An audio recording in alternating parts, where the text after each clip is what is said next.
नमस्कार, one India Hindi में आपका स्वागत है। मैं हूं राहुल पांडे। करीब 25 साल के बाद वैज्ञानिकों ने उड़ीसा तट के साथ ऋषिकुल्या रुकरी में ओलिव रिडले समुद्री कछुओं की टैगिंग फिर से शुरू कर दी है। टैगिंग के जरिए कछुओं के प्रवास पथ, घोंसले के शिकार के स्थानों की पहचान के अलावा उनसे जुड़ी हर बात की जानकारी मिल सकेगी।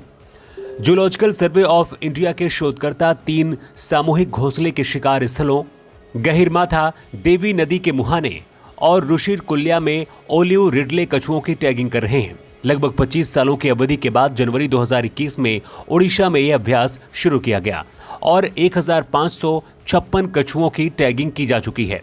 फिलहाल कछुओं की वृद्धि को मापा जा सकता है। गुरुवार को गोपालन में अनुसंधान दल के नेतृत्व करने वाले जीएसआई वैज्ञानिक अनिल महापात्रा ने कहा है कि अध्ययन से उड़ीसा में कछुओं के अंतर रुकरी आंदोलन का भी पता चलेगा और अन्य देशों में प्रवासन पैटर्न को विस्तार से दर्ज किया जा सकेगा। कल ऋषिकुल्या रुकरी में 11 मेल एंड 11 फीमेल को टैगिंग किया गया है।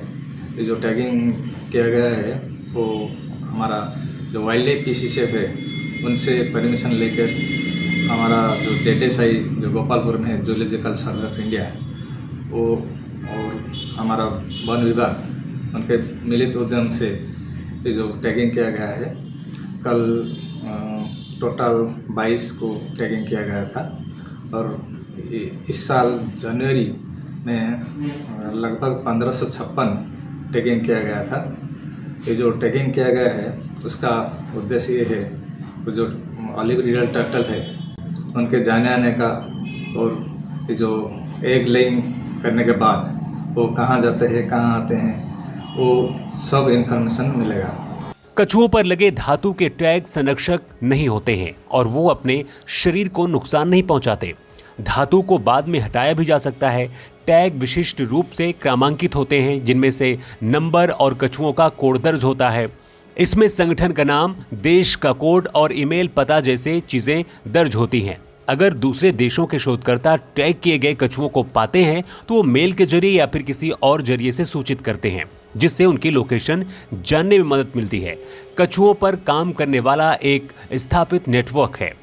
अनिल महापात्रा ने बताया है कि हम 10 वर्षों की अवधि में 30,000 कछुओं को टैग करने का इरादा रखते हैं।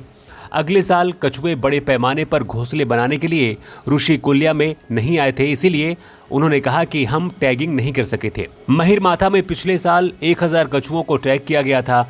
अगर सूचित सामूहिक नेस्टिंग हो जाए तो एक साल में टैगिंग को 10,000 तक बढ़ाया जा सकता है। डॉक्टर महापात्रा ने बताया है कि अगर हम 3 साल में कछुओं की टैगिंग पूरी कर लेते हैं तो भी हमें समुद्री सरीसृपों की कड़ी निगरानी करनी होगी। शुरुआत में लंबी अवधि के निगरानी के लिए 10 साल की समय सीमा तय की गई है। इस खबर में फिलहाल इतना ही। ज्यादा अपडेट्स के लिए आप बने रहिए वन इंडिया हिंदी के साथ।